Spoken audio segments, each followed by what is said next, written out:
Les invitamos a compartir los próximos minutos con Antropología.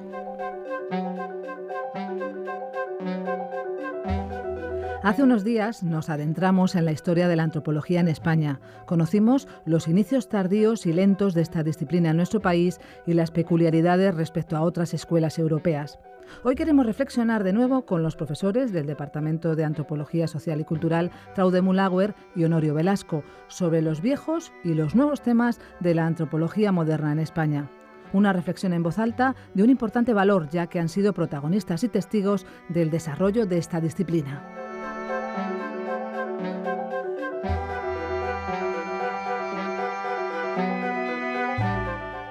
Hola, buenos días. Estamos de nuevo aquí, Honorio Velasco y Traude Mulauer. Y seguimos hablando sobre la antropología en España. La otra vez estuvimos hablando sobre sus inicios y su peculiaridad en relación a los otros formatos tradicionales de antropologías en Europa.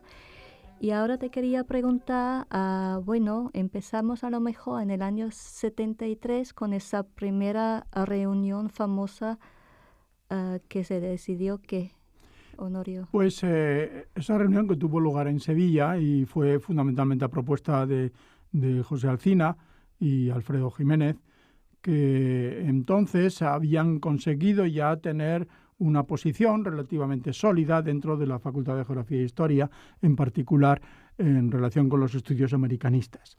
Es verdad, y esto ya lo comentamos en la sesión anterior, que en España no se había desarrollado institucionalmente en términos universitarios la carrera de antropología y menos vinculada a un área determinada, salvo efectivamente a América.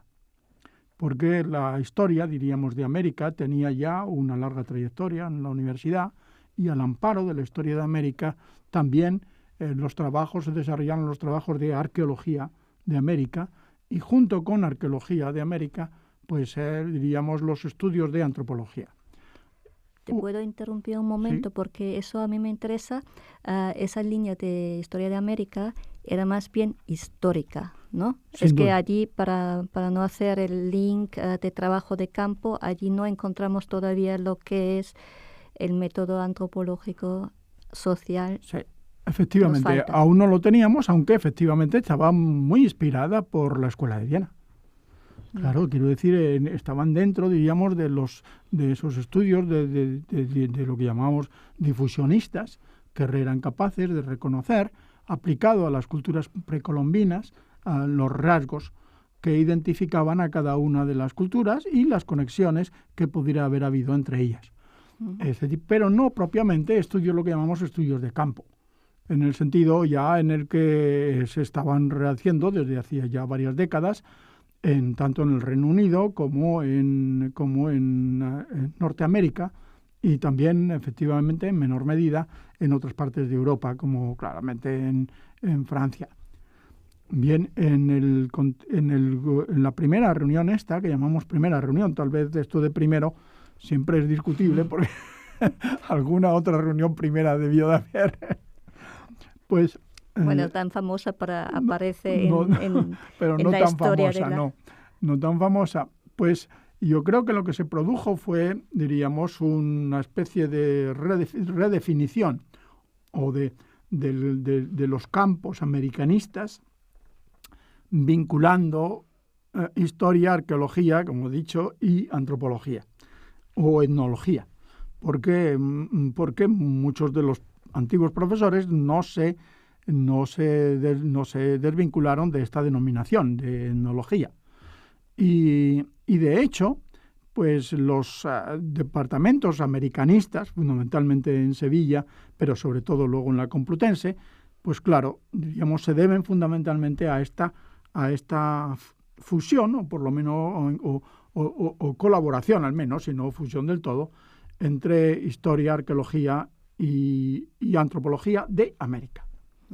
Ciertamente también en ese mismo contexto pues estuvieron presentes los estudios sobre península ibérica y también en particular sobre Andalucía, porque uno de los que ya en esa reunión tuvieron un papel relevante fue Isidoro Moreno, que llegó enseguida a realizar, muy pocos años después, creo que el mismo año o un año después, la tesis sobre un pueblo muy cercano a Sevilla. En ese sentido, en esa misma línea, pues luego vinieron otras tesis en Andalucía.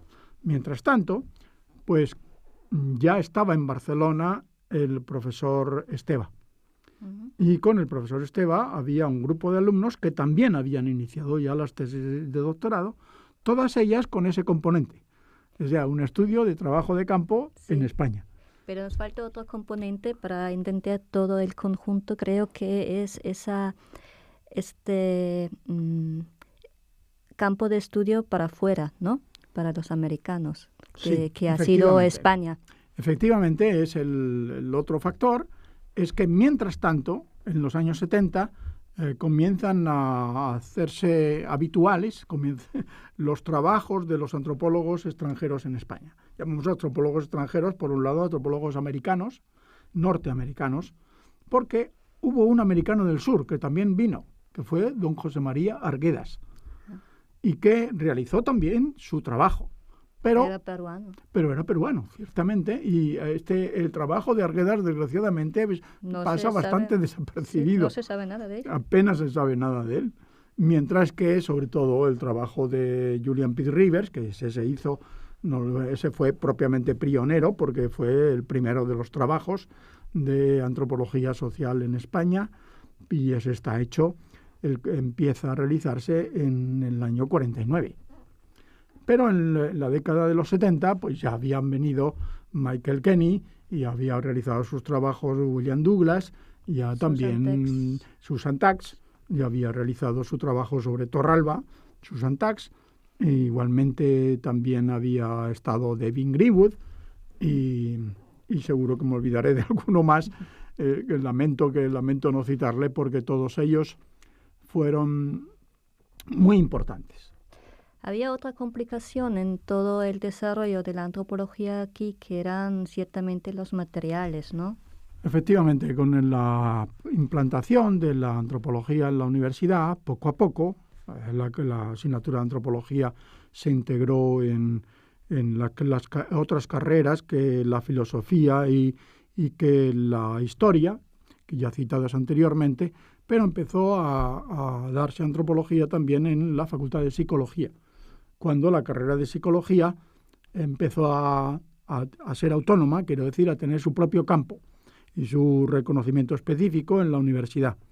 Y entonces la asistencia de la antropología, dijéramos que era una disciplina importante, sí, pero solo una disciplina en las carreras de filosofía, de geografía e historia, de sociología, que es la otra rama que me quedaba por citar, y de psicología. Y en cada una de estas carreras, pues, tuvimos que trabajar, digo tuvimos porque me tocó hacerlo, pues tuvimos que trabajar con los materiales que había. Pues apenas había manuales. Uno de los primeros manuales que empleamos fue Herkovich, El hombre y sus obras.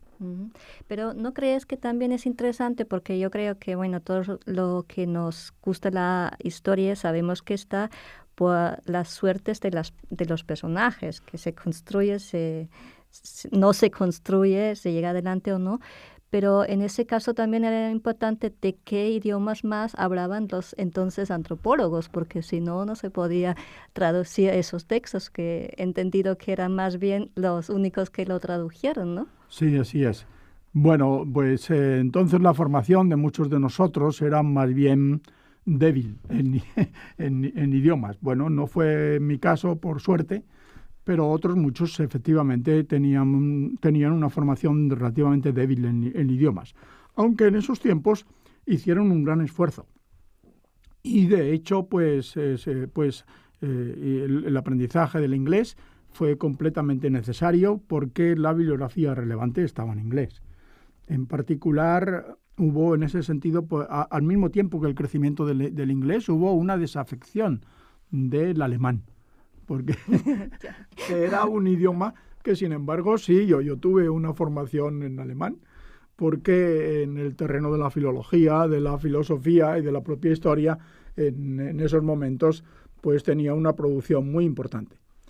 Con el aprendizaje del inglés y luego, bueno, claro, con el acercamiento al francés, que también pues lo dominábamos bastantes de los entonces y profesores incipientes en la materia de antropología, pues se empezaron a producir algunas traducciones. Una de las primeras que vino fue John Beatty, aunque se había hecho en México, porque venía de Fondo de Cultura Económica. Y otras culturas también fue un manual que se usó mucho. Por otro lado, claro, enseguida lo que es los libros que se hicieron más difundidos y se pusieron más de moda fueron los de Mervyn Harris, que no sí, tuvo... lo utilizamos hoy todavía. Aún todavía, se sigue utilizando, aún todavía. Pero citaría estos manuales. Eso significa que fundamentalmente carecíamos de literatura especializada. O sea, apenas propia, por un lado, y también ajena, porque no había monografías de antropología traducidas, muy pocas. En los años 70, a finales de los años 70, ya se inició una colección que fue muy relevante, que la dirigió alguien que también se había formado en Oxford, José Ramón Llovera, en la editorial Anagrama, y llegó a publicar unos cuantos volúmenes con algunas de las monografías esenciales. Por ejemplo, pues ahí están los Nuer. Ahí está también Brujería, Oráculos y Magia en los Azande. Los clásicos, ¿no? Claro, que son monografías clásicas. Pues, y luego también, pues, las que se empezaron a conocer pronto, bueno, por supuesto, la monografía de Julian P. Rivers, que se publica pronto en Grijalbo, en Barcelona, por cierto, con una traducción pésima, pero es lo que había. Y luego, pues algunos trabajos, por ejemplo, los trabajos de Acebes, que los publicó Seix Barral, por una parte de su monografía sobre un pueblo de la provincia de Segovia, y, sin embargo, permanecieron sin publicar dos monografías que tuvieron mucha importancia para la difusión de la antropología española fuera.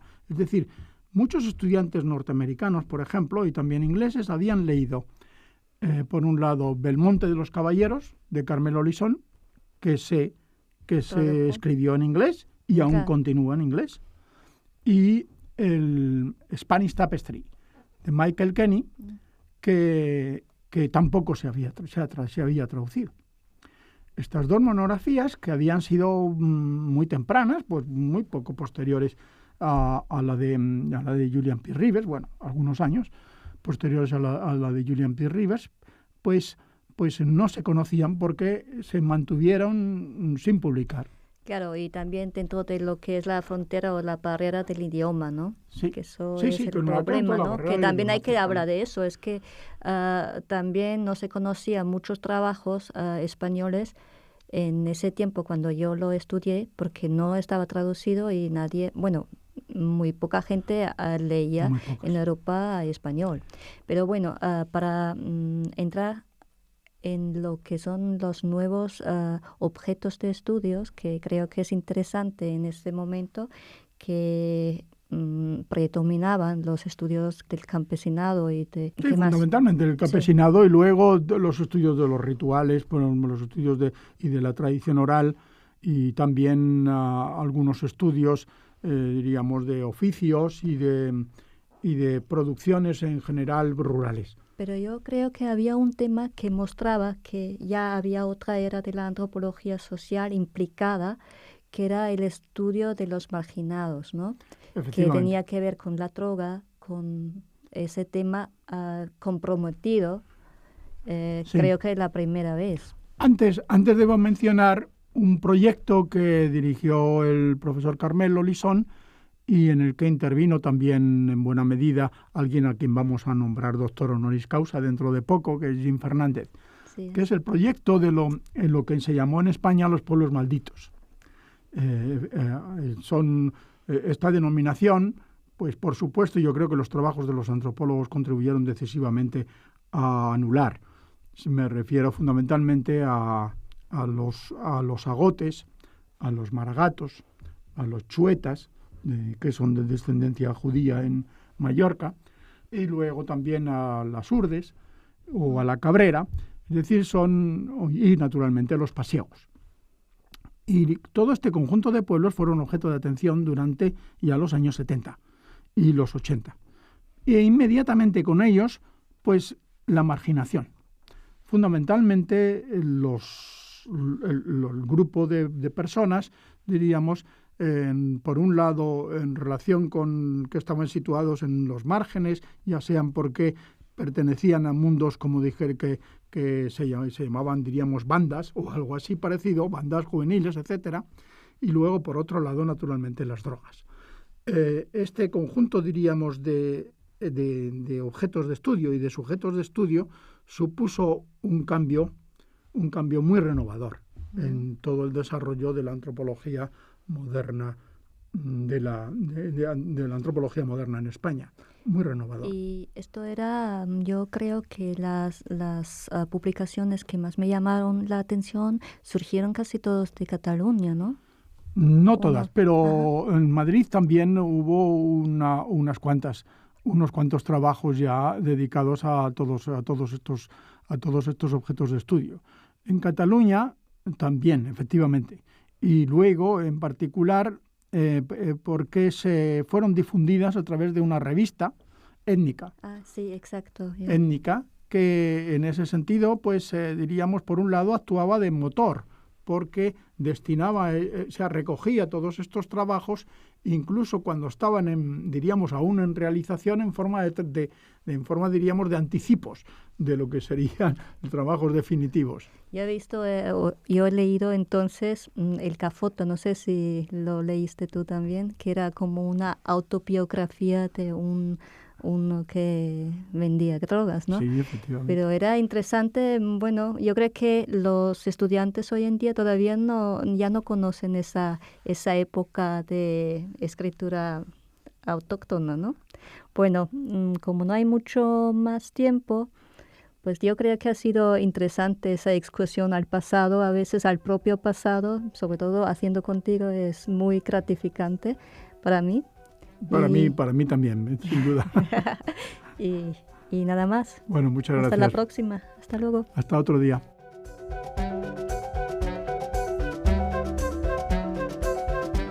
Damos las gracias a Honorio Velasco, catedrático de Antropología Social y Cultural, y a Traude Mulauer, profesora de este mismo departamento de la UNED, que nos han acercado y ayudado a comprender los nuevos y los viejos temas que han preocupado a la antropología moderna en España y la evolución y el desarrollo de esta disciplina en las universidades de nuestro país.